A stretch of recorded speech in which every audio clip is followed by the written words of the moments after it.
Kwa mbele nyakora mga juang wangyo magumotendri kod weche mag mibadhi. Duol makedo gi mibadhi e pacho ka EACC.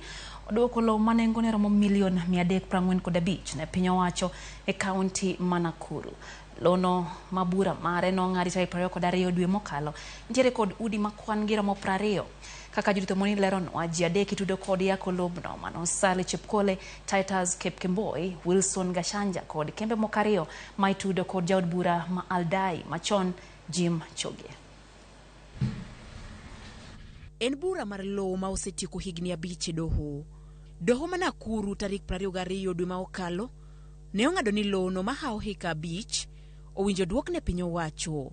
Bura mar lowo ni ne omako ji adek, Sale Chepkole, Titus Kipkemboi, Komishona mar lowo machon Wilson Gashanja, kaachiel kod kembe 2 Pembeni Limited kod Liberty Assurance Company, maitudo kod jaod bura ma Aldai Machon ma osenindo Jim Choge. The recovery was through a civil suit filed by Ethics and Anti-Corruption Commission against 3 individuals, namely Sale Chepkole, Titus Kipkemboi, former Commissioner of Lands, Wilson Gachanja, and 2 private entities, namely Pembeni Limited and Liberty Assurance Company Limited.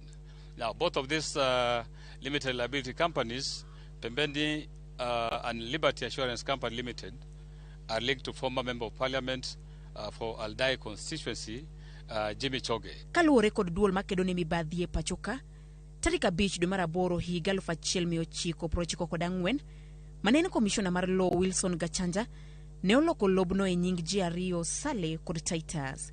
Higa mar 1998, Sale kod Titus ne odonjo e winjruok kod Pembeni Limited, magikone bende ne orwako kambi mar Liberty Assurance, maduto itudo gi jaod bura ma Aldai Machon Jim Choge. Lobri manengo ne romo milion 345, nitie kod udi 20 manitie kod kuonde nindo 2. The land, which includes 20 prime government house units, has an estimated current value of 345 million Kenya shillings. Now, the Commission is currently pursuing the rectification of the Nakuru Land Register by the Registrar to have new title issued in the name of the government, as ordered by the court.